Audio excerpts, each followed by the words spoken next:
Hi friends, विद्या coaching centre में आपका स्वागत है और आज मैं आपको पढ़ाने वाली हूँ कुछ इंपॉर्टेंट टॉपिक्स। फ्रेंड्स, जो भी मैं पढ़ाने वाली हूँ ऐसा नहीं है कि अब मतलब जो टॉपिक्स मैं पढ़ाने वाली हूँ और जिस भी वीडियो में मैं टॉपिक्स पढ़ाऊँगी, जैसे ये टॉपिक है जीडीपी, जीएनपी, एनएनपी, उस उन सारी वीडियोस में मैं ये ज़रूर कहना चाहूँगी कि ये वीडियो किसी खास सब्जेक्ट से या फिर किसी खास क्लास से रिलेटेड नहीं है। पर इतना ज़रूर कहना चाहूँगी कि अगर वो रिलेटेड है या नहीं है, पर जो भी पढ़ाऊँगी वो आपकी कॉम्पिटिटिव एग्ज़ाम से और आपकी 12th के एग्ज़ाम से काफ़ी रिलेटेड होंगे। सो फ्रेंड्स, और मैं ये कहना चाहूँगी कि दुनिया में कोई भी जानकारी जाया नहीं जाती और इंसान को बस एक बहुत बड़ी बीमारी होनी चाहिए, वो होनी चाहिए सीखने की। सो आप ना कि इसे किसी एग्ज़ाम्स के पर्पज़ से देखना चाहें तो आप देख सकते हैं, बल्कि आप अगर इस सिर्फ नॉलेज के पर्पज़ से भी देखना चाहें तो आप इस वीडियो को देख सकते हैं। एंड फ्रेंड्स, मैं ये कहना चाहूँगी कि जो भी आप सोशल मीडिया पे वीडियोस देखते हैं लाइक यूट्यूब, फेसबुक वगैरह, उन सब में यही कहा जाता है कि लाइक कीजिए, शेयर कीजिए, सब्सक्राइब कीजिए। सो मैं भी यही कहना चाहूँगी, आप समझदार हैं ही, कि अगर आपके लिए इम्पोर्टेंट है और आपको लगता है कि ये जानकारी जानने लायक है तो आप ज़रूर अपने फ्रेंड्स के साथ शेयर करेंगे। और साथ ही अगर आपको ये लगता है कि ये काफ़ी हेल्पफुल है और मुझे इस तरह की नॉलेजेस चाहिए, सो आप मेरे चैनल को सब्सक्राइब कर दीजिए, ताकि जब भी मैं कोई भी नया वीडियो डालूँ तो सबसे पहले आपके पास नोटिफिकेशन पहुँचे और आप उसे देख लें और आपकी नॉलेज कुछ और भी ज़्यादा बढ़ती जाए। सो फ्रेंड्स, वक्त को ज़ाया ना करते हुए हम अपनी टॉपिक्स की तरफ बढ़ते बढ़ते हैं। तो आज का हमारा टॉपिक ये है, जो कि 12th की इकोनॉमिक्स से रिलेटेड है। वो ये है कि जीडीपी, जीएनपी और एनएनपी का क्या मतलब है। सो देखिए, किसी भी देश के विकास का स्तर, विकासशील और विकसित का मापन उसकी अर्थव्यवस्था, इकोनॉमी के आधार पर किया जाता है और अर्थव्यवस्था के आधार पर ही यह तय किया जाता है कि देश की अर्थव्यवस्था बढ़ रही है या घट रही है। हालांकि इसके लिए अर्थशास्त्रियों यानी इकोनॉमिक्स ने कई प्रकार के नियम बनाए हैं, जिसके आधार पर देश की आर्थिक स्थिति का पता लगाया जा सकता है। जैसे कि जीडीपी का इस्तेमाल देश की आर्थिक हालत को समझने के लिए किया जाता है और जीएनपी के अंतर्गत घरेलू व्यवसायों द्वारा निर्मित सभी उत्पादों की मूल्य की गणना यानी कैलकुलेशन की जाती है। और एनएनपी को किसी देश के नागरिकों द्वारा उत्पादित माल और सेवाओं की गणना की जाती है एनएनपी के द्वारा। आइए जानते हैं कि जीडीपी, जीएनपी और एनएनपी क्या और इनमें क्या अंतर होती है। मतलब ये क्या होते हैं और ये इनमें क्या अंतर होती है। जीडीपी का क्या मतलब है? मीनिंग ऑफ जीडीपी: देश की आर्थिक स्थिति को समझने के लिए जीडीपी का इस्तेमाल किया जाता है। जीडीपी का इस्तेमाल सबसे पहले अमेरिका के एक अर्थशास्त्री साइमन ने किया था 1935 से 1944 के बीच। और जीडीपी को हिंदी भाषा में सकल घरेलू उत्पाद कहा जाता है। इसको इस प्रकार से समझा जा सकता है कि किसी भी देश में उत्पादित वस्तुओं और सेवाओं का बाजार में कितना मूल्य है। उस वस्तु का मूल्य अधिक होने पर देश के अंदर विदेशी मुद्रा अधिक आएगी, जिससे देश का विकास होगा। यदि देश में उत्पादित होने वाली वस्तु और सेवाओं का मूल्य कम है तो उस देश की आर्थिक स्थिति सही नहीं है। फ्रेंड्स, अगर आपको यहाँ समझने में मुश्किल हो रही है तो मैं ये कहना चाहूँगी कि जैसे मान के चलिए कि हमारी जो देश में जो भी चीज़ें उत्पादित हो रही है, जो कि एक नई इन्वेंशन हो, तो अगर उसकी कीमत कम है तो ऑब्वियस सी बात है कि वो जो चीज़ है वो ज़्यादा मतलब कंफर्टेबल नहीं है या फिर ज़्यादा हेल्पफुल नहीं है। और अगर ज़्यादा हेल्पफुल नहीं है तो सिर्फ हमारे देश में ही बहुत कम लोग ही उसे खरीदेंगे। और अगर बहुत कम लोग खरीदेंगे उस चीज़ को, तो ऑब्वियसली जिसने भी बनाया है उसको उसकी आमदनी बहुत कम होगी। और आप भी जानते हैं कि जिसकी आमदनी कम होती है वो टैक्स नहीं देता। सो अगर आप जो भी जिसकी आमदनी, जो ये इन्वेंशन कर रहा है, उसकी आमदनी ज़्यादा होगी तो वो टैक्स देगा और कहीं ना कहीं वो अमीर बनेगा। और अगर उसकी आमदनी ज़्यादा होती है और वो चीज़ ज़्यादा हेल्पफुल है तो दूसरे देश के लोग भी उसे खरीदने आएंगे।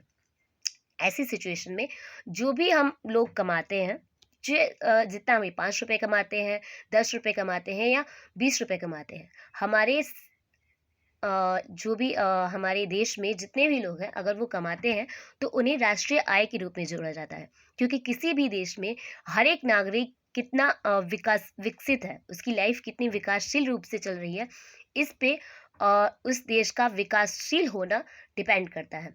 और इसलिए किसी भी देश में उत्पादित वस्तुओं की कीमत ही उस देश की राष्ट्रीय आय और उस देश की राष्ट्रीय स्थिति, आर्थिक स्थिति बयान करती है। सो अब हम अपनी वीडियो की तरफ आगे बढ़ते हैं। तो भारत में इसका इस्तेमाल उत्पादन बढ़ाने या घटने के औसत के आधार पर किया जाता है। जीडीपी का फुल फॉर्म होता है, फुल फॉर्म ऑफ जीडीपी का फुल फॉर्म होता है ग्रोस डोमेस्टिक प्रोडक्ट, जिसे हिंदी शब्दों में सकल घरेलू उत्पाद कहा जाता है। जीएनपी क्या क्या मतलब है? मीनिंग ऑफ जीएनपी, किसी भी देश में एक निश्चित समय अथवा एक वित्त वर्ष में देश के नागरिक द्वारा उत्पादित वस्तुओं और सेवाओं के अंतिम मौद्रिक मूल्य को सकल राष्ट्रीय उत्पाद या जीएनपी कहते हैं। जो भी हमारे देश में लोग कमाते हैं या फिर कोई बिजनेस करते हैं या फिर कुछ भी, वो जितना कमाते हैं और हर एक इंसान की कमाई, इवन जो पॉलिटिक्स में है उन लोगों की भी कमाई, उन सब में जुड़ी जाती है। और ये पता किया जाता है कि हमारे देश में एक निश्चित रूप से हमारा देश एक साल में कितने पैसे बनाता है, कितने कमाते हैं हम सब मिलकर, तो उसे कहते हैं जीएनपी। एक वर्ष में या 6 महीने में, एक सटीक होता है। जैसे 10 वर्ष पे राष्ट्रीय जनगणना होती है, वैसे ही किसी एक खास समय अवधि में इंसान जो सरकार होता है वो ये तय करता है कि हमारे देश की जीएनपी कितनी है। इसके लिए वो कैलकुलेशन करता है। उसके लिए एक होते हैं ये हमारे देश में एक होते हैं वित्त मंत्री, इन सब चीज़ों की गणना करने के लिए। अब हम अपनी वीडियो की तरफ आगे बढ़ते हैं। जीएनपी के अंतर्गत यदि कोई भारतीय व्यक्ति किसी अन्य देश में रहकर व्यापार या जॉब करता है, जिसके बाद वह अपने लाभ को भारत में भेजता है, तो इस लाभ को जीएनपी में जोड़ा जाता है।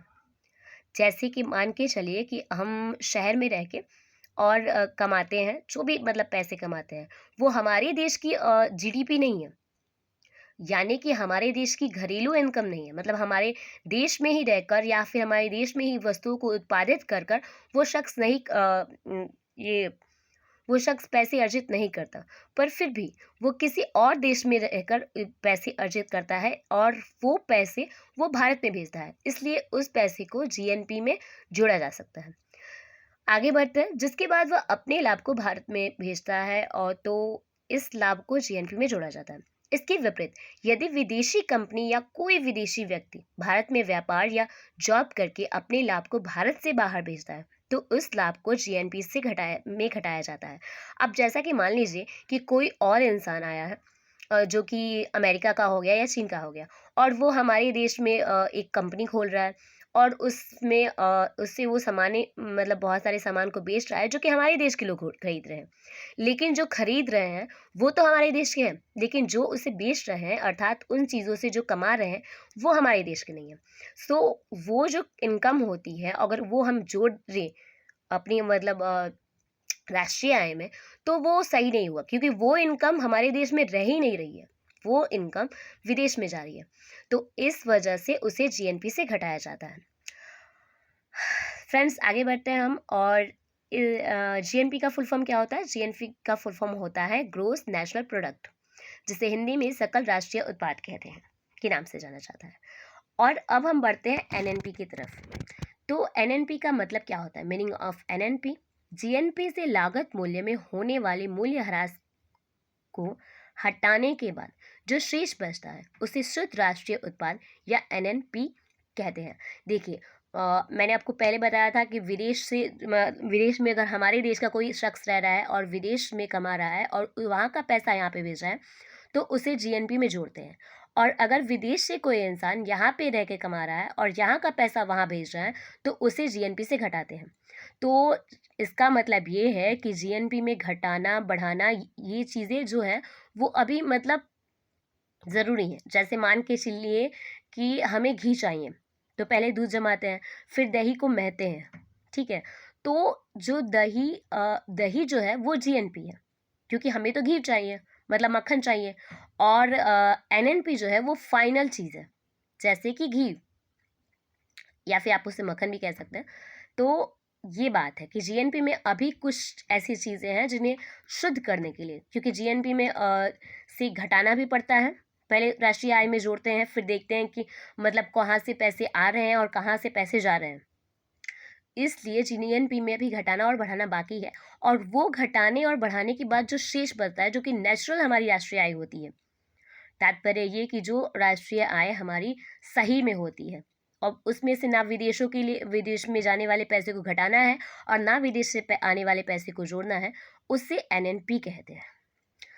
आगे हम बढ़ते हैं। जैसे कि कोई भारतीय कंपनी विदेश में अपना व्यापार करती है, उसमें एक वित्तीय वर्ष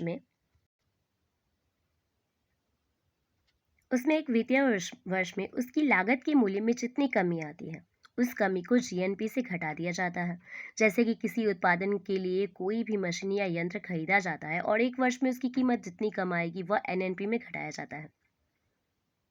जैसे NNP equal to market value of finished और goods plus market value of finished and service is depreciation.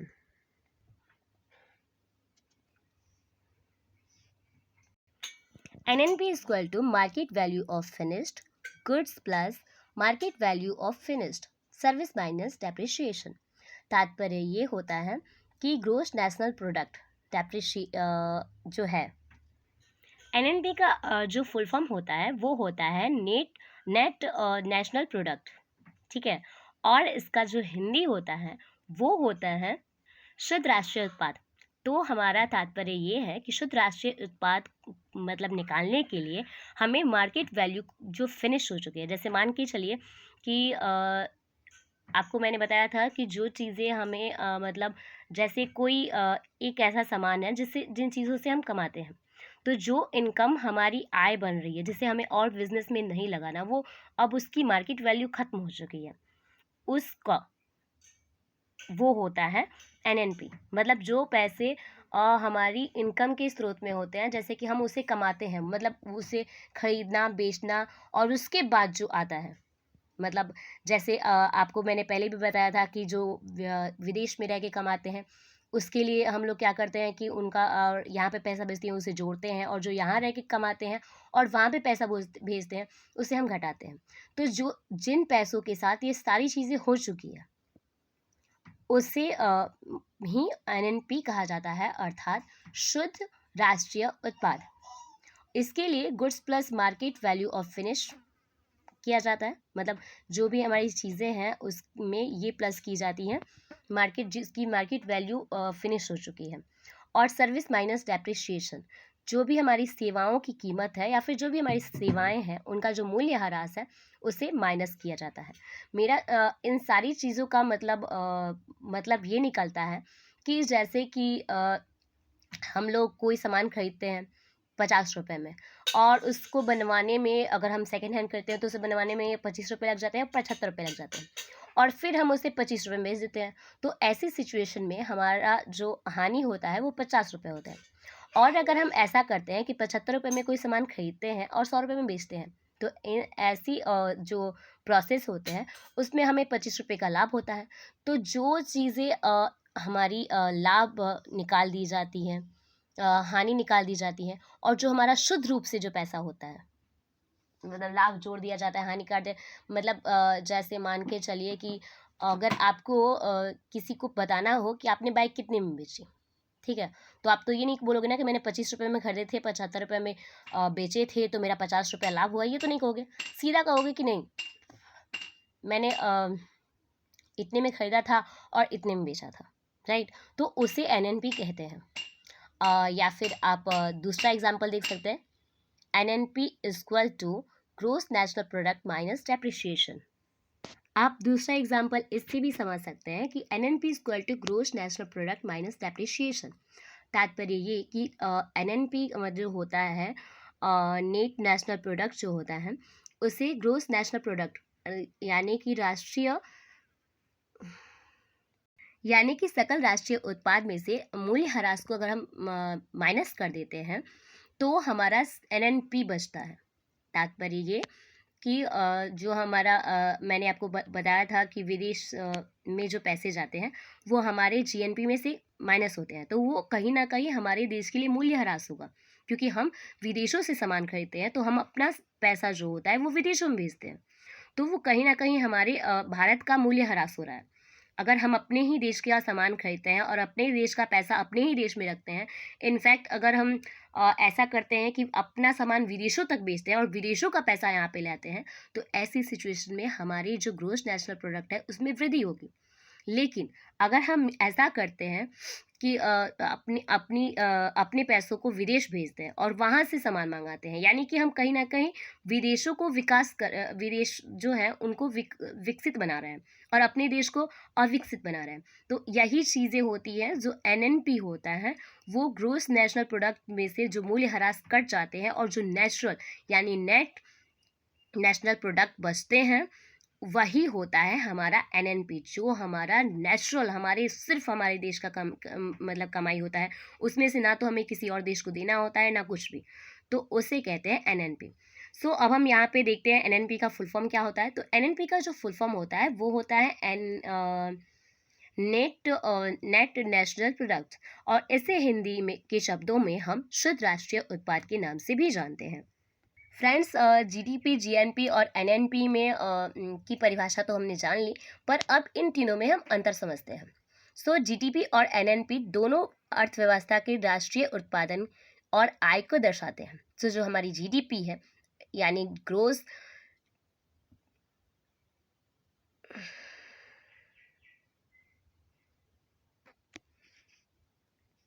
जो हमारी जीडीपी है, जो कि यानी कि ग्रोस डोमेस्टिक प्रोडक्ट, और एनएनपी है यानी नेट नेशनल प्रोडक्ट, दोनों ही अर्थव्यवस्था के राष्ट्रीय उत्पादन और आय को दर्शाते हैं। जैसे मैंने आपको बताया था कि हमारे जो एनएनपी जो है वो हमारे देश की जो शुद्ध आय होती है, शुद्ध राष्ट्रीय आय होती है, वो दर्शाती है। और जीडीपी जो होती है और जो जीडीपी होती है वो हमारे देश में उत्पादित वस्तुओं या फिर उत्पादित सेवाओं की कीमत कितनी है ये बताती है। सो जीडीपी सभी घरेलू उत्पादों का मापन करता है, चाहे उसकी उत्पाद इकाइयों की राष्ट्रीयता कोई भी हो, तथा जीएनपी सकल राष्ट्रीय उत्पाद एक क्षेत्र की राष्ट्रीयता के द्वारा उत्पन्न आउटपुट के मान का मापन करता है।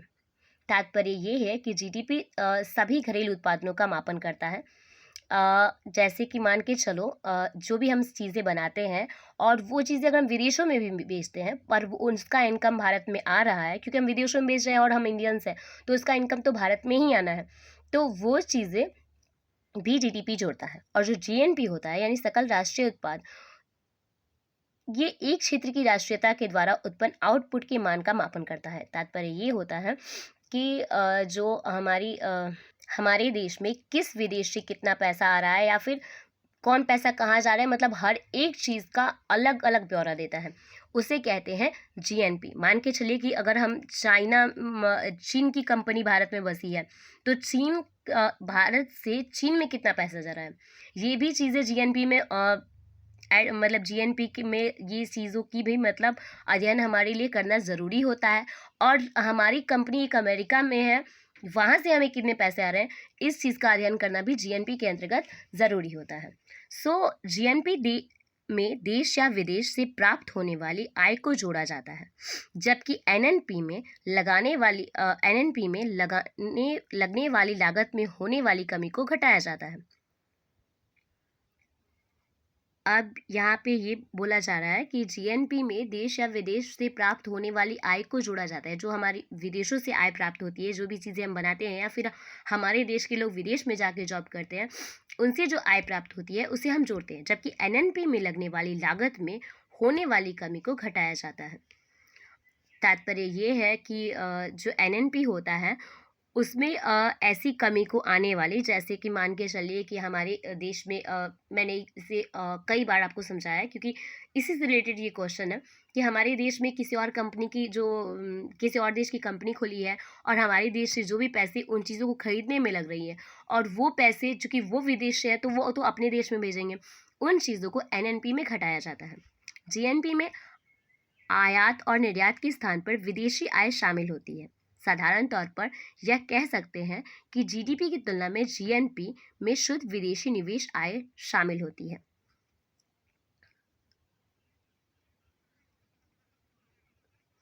जैसे जी अब मैं आपको समझाना चाहूँगी कि जीएनपी में आयात, जैसे हम चीज़ें खरीदते हैं विदेशों से, और निर्यात के स्थान पर, अर्थात हम चीज़ों बेचते हैं विदेशों में या फिर कहीं पे, विदेशी आय शामिल होती है। अर्थात विदेशी आय शामिल होती है कि का तात्पर्य ये है कि हम जो पैसे भेजते हैं उसे घटाया जाता है और हम जो पैसे वहाँ से लाते हैं उससे जुड़ा जाता है होती है।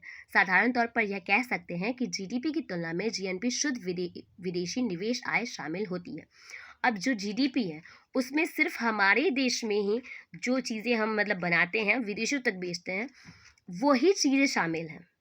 मतलब इसमें से हमें घटाना नहीं है कि हमारे देश से कितने पैसे विदेश जा रहे हैं, ये घटाना नहीं है, लेकिन हमारे देश की सेवाओं की कितनी मूल्य है। हम अगर अपना जो हमारे पास मान के चलिए कि मेरे पास एक कला है राइटिंग की, तो वही राइटिंग अगर मैं विदेश में कर रही हूँ तो वो चीज़ें उन इसकी कीमत कितनी है वो जीडीपी में जोड़ा जा सकता है। लेकिन हमारे देश में कोई कंपनी खोल रहा है या फिर कोई और करतब दिखा रहा है और उसकी आय कितनी है वो जीडीपी में नहीं दिखाया जाता, क्योंकि जीडीपी सिर्फ हमारे देश में ही सीमित रहती है। अब हम बढ़ते हैं अपनी पढ़ाई की तरफ आगे। जीडीपी घरेलू उत्पादन के स्तर को प्रदर्शित करता है, जबकि जीएनपी किसी भी व्यक्ति या किसी देश के निगम के उत्पादन के स्तर को मापता है। तो जो जीडीपी होता है यानी ग्रोस डोमेस्टिक प्रोडक्ट जो होता है वो घरेलू उत्पादन के स्तर को प्रदर्शित करता है, यानी कि हमारे ही देश की मतलब जो भी कमाई है या फिर जो भी इनकम है या फिर आप उसे आय कह सकते हैं उसी के स्तर को मतलब प्रदर्शित करता है। लेकिन जीएनपी जो होता है वो हमारे देश के लोग विदेश में गए हों तो या फिर विदेश के लोग यहाँ पे आए हों तो उन सब के इनकम को प्रदर्शित करता है। उदाहरण के रूप में यदि किसी भी यंत्र या मशीन की कीमत 5,000 रुपये है, एक वर्ष के बाद उसकी कीमत 4,000 रुपये ही रह जाती है, तो जीएनपी में 1,000 रुपये की कटौती की जाएगी। इसमें यदि किसी प्रकार से लाभ होगा तो उसे एनएनपी कहा जाएगा। इसका मतलब ये है कि अगर हम 5,000 में कोई सामान खरीद रहे हैं, ठीक है, तो वो तो हमारी राष्ट्रीय आय है, क्योंकि वो तो हमारे घर से पैसे खर्च हो रहे हैं और हमारे ही देश की चीज़ें हैं, ठीक है। और मतलब ये है कि वो हमारे देश में ही खर्च भी हो रहे हैं, क्योंकि जब भी हम कोई चीज़ें खरीदते हैं तो उसमें जीएसटी तो कटता है ना, आपको पता होगा। तो वो हमारे ही देश में खर्च हो रहे हैं, तो वो हमारी देश की आय हो या फिर कुछ भी हो, लेकिन वो हमारे देश की है, ठीक है।